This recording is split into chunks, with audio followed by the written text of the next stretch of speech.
Bonjour et bienvenue à l'émission Vie de foi. Nous passons une semaine en parlant des vacances. C'est un temps béni, un temps familial. C'est un temps aussi où nous pouvons grandir spirituellement. Oui, c'est peut-être un concept nouveau pour vous, peut-être un concept qui peut vous surprendre. Mais souvent, on s'imagine que le temps des vacances, c'est un temps où on va juste décontracter, on va décrocher de tout.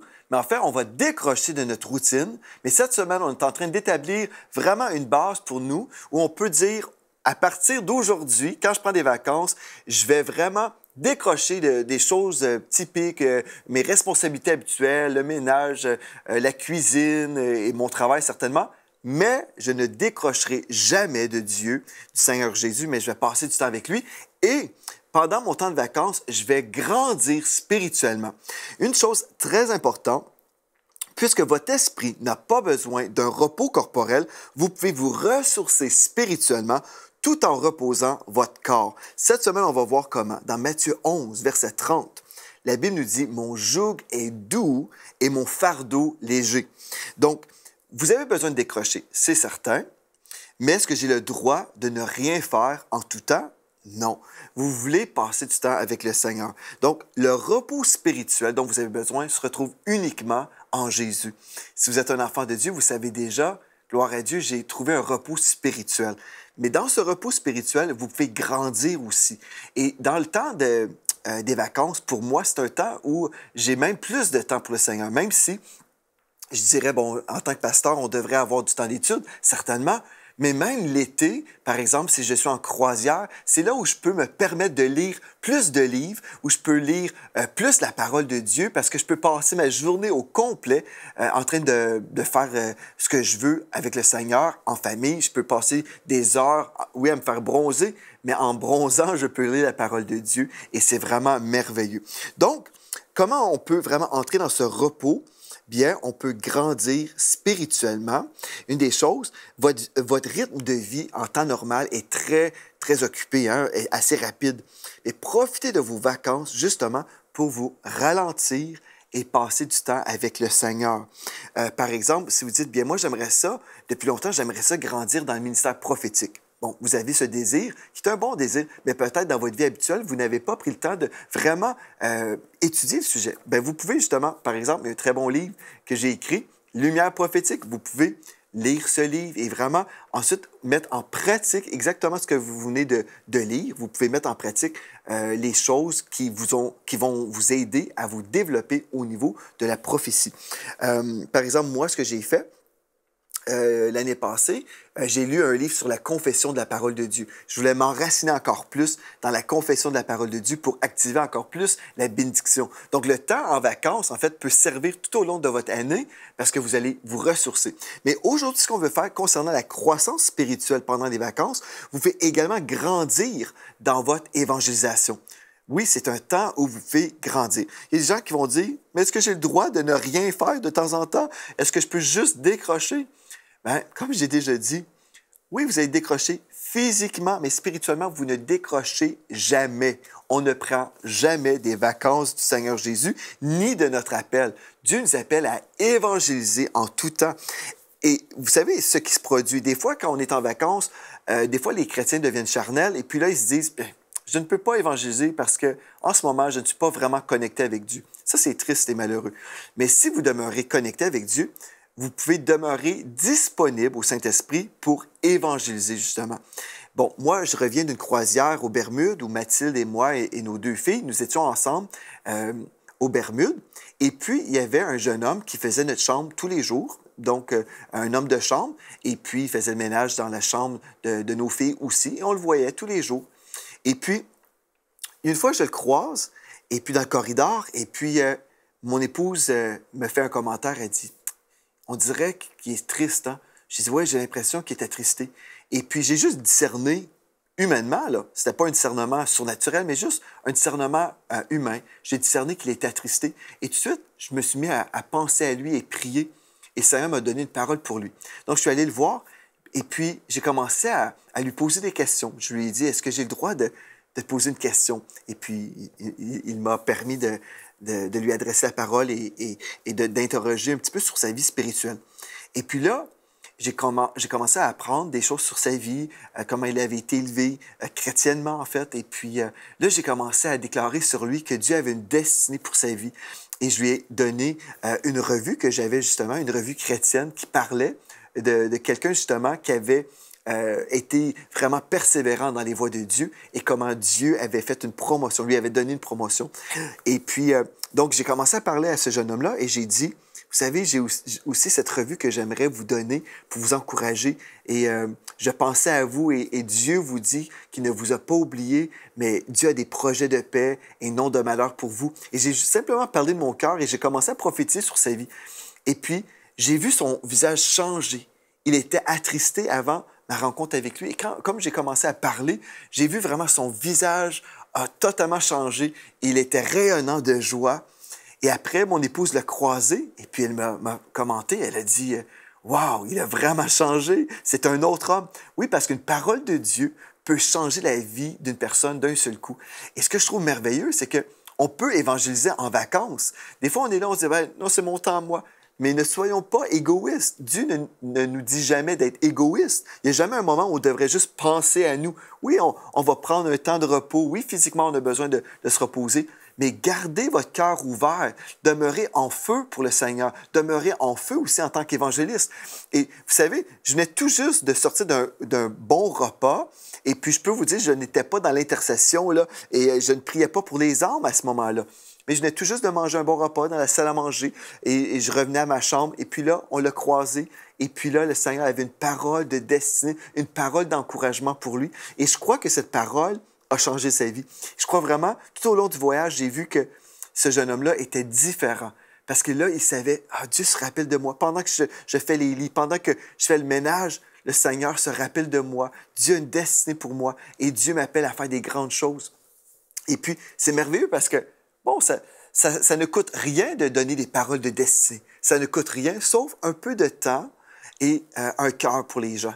Et j'ai trouvé ça super encourageant parce que j'ai vu l'impact de ces paroles-là. Et des fois, on se laisse...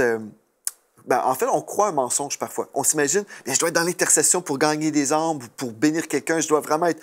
Et vous savez, si on demeure toujours disponible, on demeure toujours connecté au Saint-Esprit, bien... Le Seigneur peut se servir de nous même si on ne ressent rien.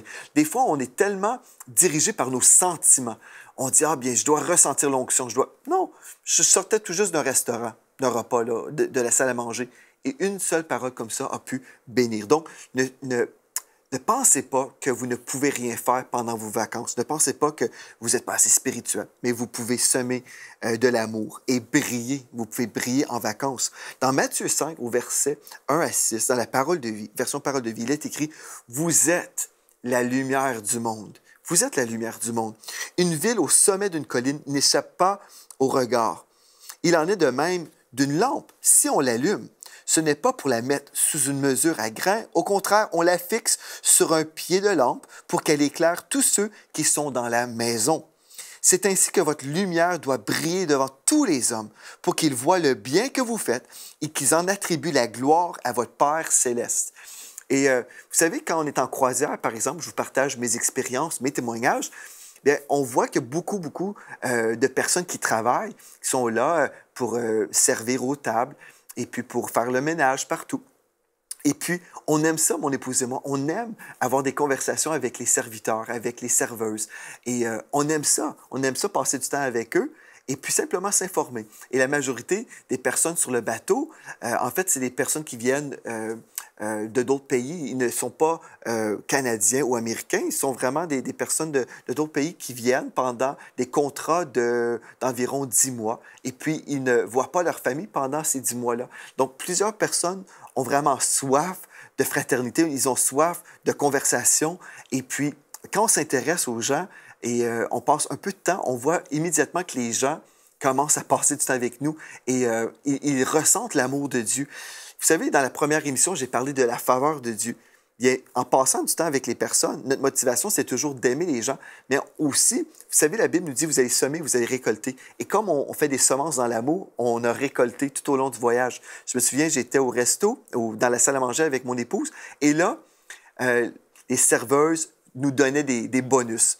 un café spécial, des ci et des ça. Pourquoi? Parce qu'ils voulaient nous bénir spécialement. Pourquoi? Parce qu'on s'est intéressé à eux. On a voulu les bénir aussi. Donc, vous allez récolter. Comme vous allez semer, vous allez même avoir un meilleur temps en vacances parce que vous allez vous préoccuper et aimer les gens.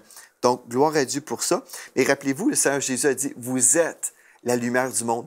Et vous savez, je crois que j'ai fait 5 croisières jusqu'à présent. Et à chaque fois que je suis en mer comme ça, j'aime ça parler avec les gens. Et j'ai eu tellement de conversations avec les employés. Et puis, il y en a qui s'ouvrent leur cœur, qui me racontent des choses. Et puis, je peux les encourager aussi. Je pourrais dire, ah, bien, je suis pasteur, là c'est mon temps de vacances, je ne veux pas encourager personne. Mais non, on aime les gens et vous devriez aimer les gens en tout temps et être la lumière du monde et conduire des personnes au Seigneur Jésus. Et aussi, vous allez vouloir briller. Vous savez, votre témoignage, c'est une chose très importante que vous devez absolument protéger. Vous devez toujours avoir un bon témoignage. Des fois, il y a des chrétiens qui se disent, bien, là, je suis en vacances, personne ne me connaît ici, je peux juste faire, je ne sais pas, comme la chair dicte. Mais en fait, vous devez briller en tout temps. Moi, je me souviens, j'ai rencontré un pasteur canadien sur un bateau. J'étais en train de marcher et j'étais tout près d'un buffet. Et puis là, il dit, ah, pasteur Joel Spinks. Et puis là, j'ai pu parler avec le pasteur et son épouse. Vous savez, on peut se promener partout et nous sommes censés être la lumière du monde. Donc, vous devez toujours protéger votre témoignage. Vous ne savez pas qui vous voit. Vous devez toujours glorifier le Seigneur dans votre vie. Je me souviens une fois, j'étais ici, au Québec. On a des glissades d'eau, comme un parc aquatique, tout près de chez nous. Et puis, j'étais en famille, et puis j'ai rencontré un couple dans le ministère. Et la femme qui prêche la parole, elle était vêtue d'une façon indécente. Elle était habillée avec un maillot de bain, mais c'était absolument indécent. Et puis, lorsqu'elle m'a vu, elle s'est rapidement recouverte, hein? Mais je me suis dit, vous êtes enfant de Dieu, premièrement, et en plus serviteur de Dieu, vous devez être modeste. On peut aller se baigner, on peut passer du temps dans l'eau, nager, passer du bon temps en famille, mais on ne devrait pas être immodeste pour autant. Donc, vous voyez, on va évangéliser, on va aimer les gens, et aussi on veut resplendir la gloire de Dieu. Donc, on doit protéger notre témoignage. Gardez votre témoignage chrétien en tout temps. Les gens vous regardent et Dieu vous regarde. Tout ce que vous allez faire, vous savez que Dieu est là, Dieu vous voit. Tout ce que vous faites en secret sera révélé. Tout ce que vous dites en secret sera répété aussi. Nous savons, d'après la parole de Dieu, dans Luc chapitre 12, on ne peut pas se cacher de Dieu. Donc, marchons dans l'honneur, marchons dans l'intégrité, marchons dans la pureté pendant nos vacances et tous les jours de l'année. Gardez votre cœur d'évangéliste en feu. Demeurez à l'écoute du Saint-Esprit et ne vous fiez-vous pas à vos sentiments. Gloire à Dieu. Et par exemple, si vous êtes en train d'étudier un livre justement sur la prophétie, c'est un bon moment pour vous d'être à l'écoute du Saint-Esprit et d'aller prophétiser sur les gens. Oui, c'est un bon temps parce que, vous savez, une des choses qui peut nous freiner parfois, c'est la gêne. Mais quand vous êtes en vacances, vous vous dites, bien, je ne verrai peut-être plus jamais ces personnes-là de ma vie, donc je peux aller semer une bonne parole et voir, là, et vraiment voir comment le Seigneur va se glorifier à travers ces paroles-là. Donc, oui, passez à une étape de foi là, pendant vos vacances. Vous pouvez vous exercer à marcher dans le prophétique pendant les vacances. Vous savez, c'est des conseils que je vous donne, mais ces conseils-là, si vous les prenez vraiment à cœur, vous pouvez grandir même pendant vos vacances. N'est-ce pas merveilleux? On peut racheter le temps. Parce que oui, on a besoin de repos physiquement, mais spirituellement, là, notre repos est en Christ. Donc, on peut justement grandir dans l'esprit. Et apporter de la bonne littérature d'évangélisation avec vous. Dans mes valises, moi, j'avais prévu déjà des revues, j'avais prévu des petits livrets, j'avais prévu un Nouveau Testament, j'avais prévu des choses parce que quand je quitte en voyage et je ne quitte pas la terre missionnaire. Je suis un évangéliste du Seigneur en tout temps. Donc, dans la chambre d'hôtel, moi, ce que j'avais prévu dans notre suite, j'avais prévu de laisser des revues avec des thèmes qui portaient à la réflexion. Par exemple, pourquoi suis-je ici? Est-ce que Dieu a une destinée pour ma vie? J'ai partagé des choses comme ça là, partout. Je laissais traîner, comme on dit en québécois. Je disposais des revues comme ça dans ma chambre. Et puis, tous les jours, je voulais semer des pensées. Je je voulais semer des pensées pour que la personne qui faisait le ménage de ma chambre pouvait voir la revue. Et le titre était écrit en grand. Donc, tout de suite, pourquoi suis-je ici? Est-ce que Dieu entend les prières? Et plein de thèmes comme ça. Et là, mes filles me disaient, mais papa, quand ils rentraient dans notre chambre, mais papa, pourquoi tu laisses traîner tes revues comme ça? J'ai dit, parce que, justement, je suis en train de faire des semences. Et après, je vais laisser ces choses-là à la femme de chambre ou à l'homme de la chambre pour celui qui fait le ménage. Là. Donc, je vais semer des questions, semer des réflexions. Et puis, justement, là, on peut prier aussi. Seigneur, touche la personne qui fait le ménage de ma chambre. Touche la personne. Et aussi, vous voulez non seulement laisser de la littérature dans votre chambre, mais vous voulez laisser des pourboires pour démontrer comment le chrétien peut être béni et le chrétien aussi peut être une source de bénédiction. Donc, c'est une chose très importante que vous pouvez faire. Donc, brillez en vacances, grandissez dans votre évangélisation, grandissez dans le prophétique même pendant vos vacances et grandissez également dans l'unité familiale. Vous savez, quand je quitte en vacances, habituellement, c'est toujours en famille. Mon épouse et moi, on peut partir ensemble pour un week-end, par exemple, mais quand on prend nos vacances, on aime ça, inclure nos filles. Donc, on part ensemble en croisière, les quatre, et puis on va passer beaucoup de temps en mangeant, surtout en croisière, c'est comme ça. Hein? On va manger ensemble, on va discuter et on connecte, hein? On passe du temps.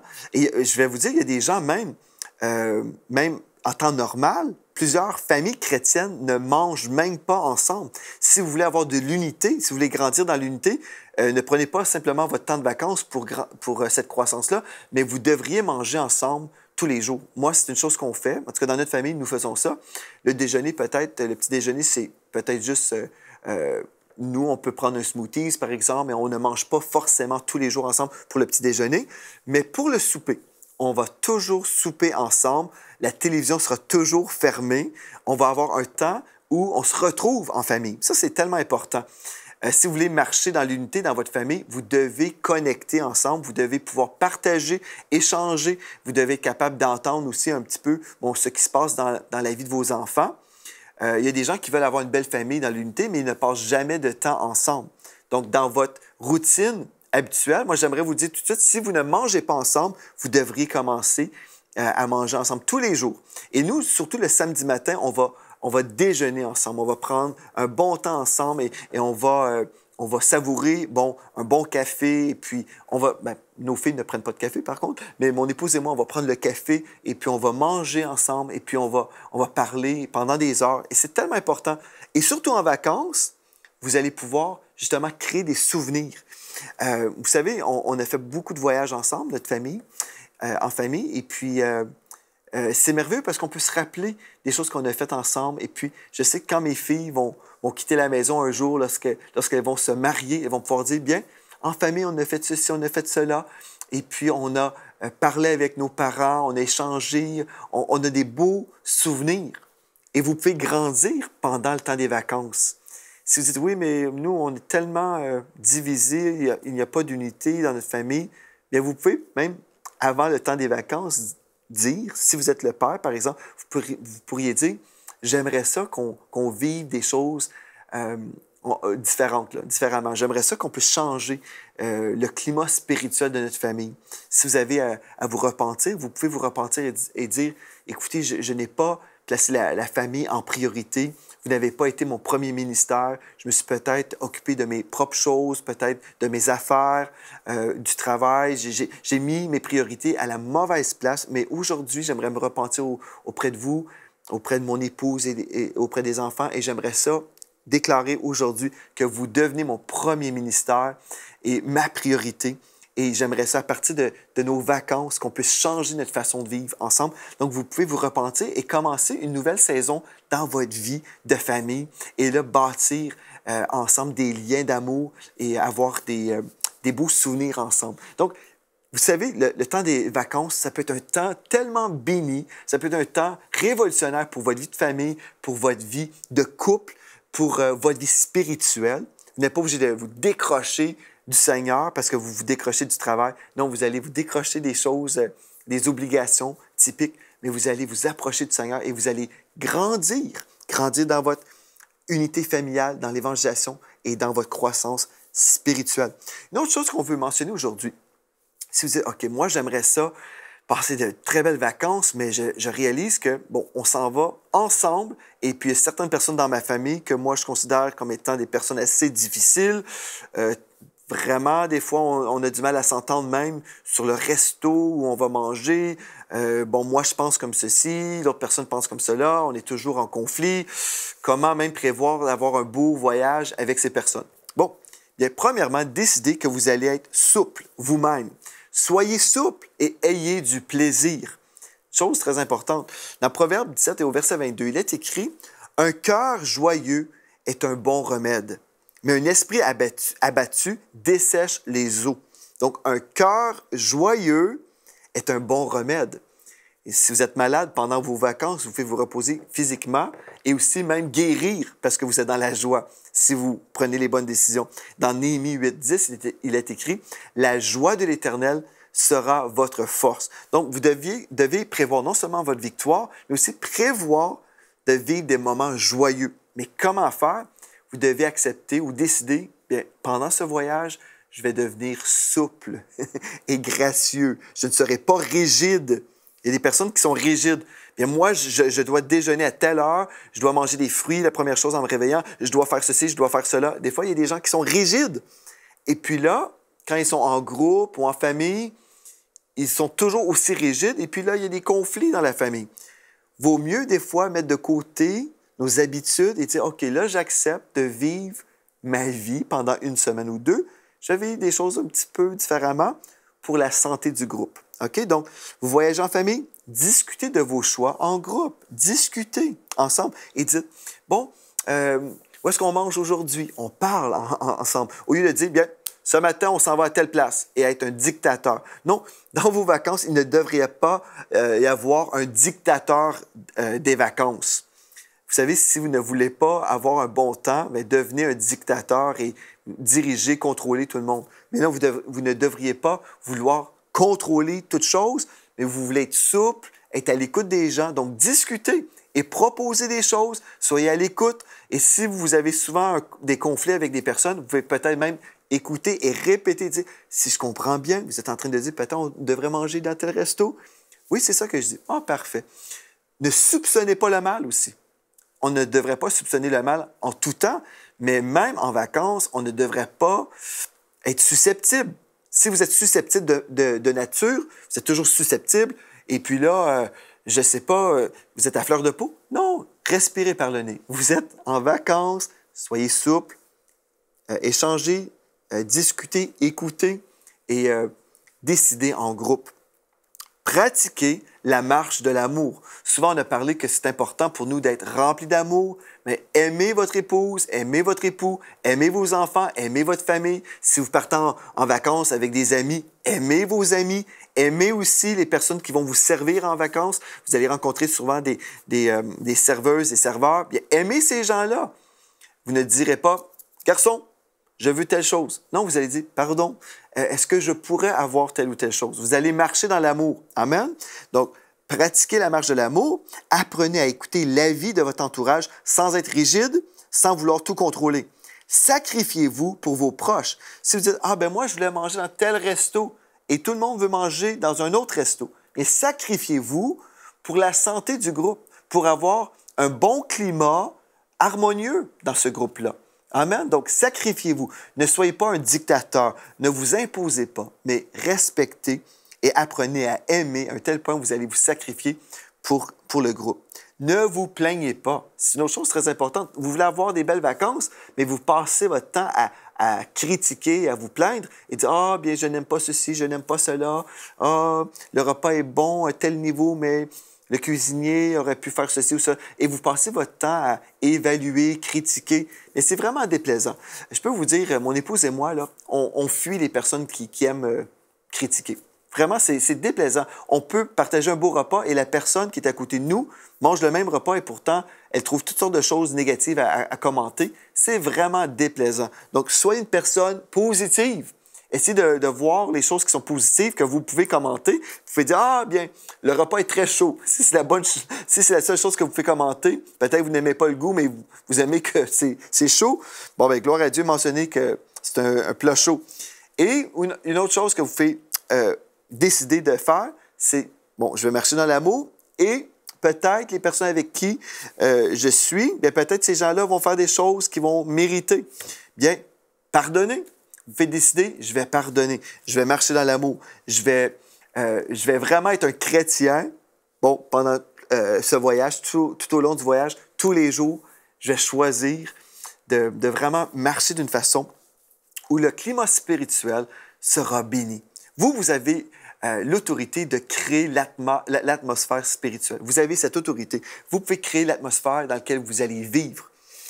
Ou vous pouvez ne pas être conscient et juste subir vos vacances. Il y a des gens, là, ils partent en vacances et puis c'est l'horreur. Les gens sont en chicane, les gens ne s'entendent pas.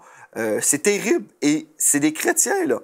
Et puis là, les inconvertis les voient en train de se disputer, les parents sont en train de gronder les enfants, et puis c'est vraiment terrible, c'est honteux. Bon, certaines personnes vont partir en vacances, ils vont vivre leurs vacances comme ça. Mais vous pouvez décider, même avant de partir, nous, on va passer du bon temps ensemble. Et si j'ai besoin de me repentir, je vais me repentir, même en vacances.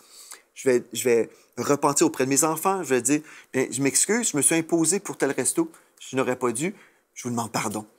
Et là, vaut mieux se repentir, vaut mieux s'humilier et avoir un bon temps en famille que de dire, bien, j'avais raison. Et puis là, on tient notre bout pendant 16 jours et puis là, finalement, c'est terrible. Non, passez du bon temps en famille. Vous avez besoin d'un repos physique. Mais dites, OK, je vais passer du temps en famille, je vais grandir spirituellement, je vais briller pour Jésus, je vais évangéliser et je vais grandir dans ma famille. On va grandir, on va s'unir davantage, on va s'aimer davantage. Puis vraiment, notre famille va être encore plus solide. Quand on va rentrer à la maison après nos vacances, on va être encore plus unis, on va vraiment s'aimer encore plus. Et quand on va retourner à l'église, on va briller encore plus, et on va s'investir encore plus parce que nous avons été rafraîchis physiquement et spirituellement. C'est possible pour nous, mais on doit prendre une décision. On ne veut pas subir notre vie, on ne veut pas subir nos vacances, on veut prendre ce temps-là pour grandir spirituellement. C'est possible si vous prenez la décision aujourd'hui. Donc, je veux vous remercier d'avoir été là aujourd'hui et je veux vous encourager, visitez le site web enseigne-moi.com. Je veux vous encourager également, lisez votre Bible tous les jours en vacances, priez tous les jours, priez sans cesse comme l'apôtre Paul nous a exhortés et allez de gloire en gloire pendant vos vacances. Et d'ici à demain, on va poursuivre dans cette discussion sur les vacances. Soyez richement bénis.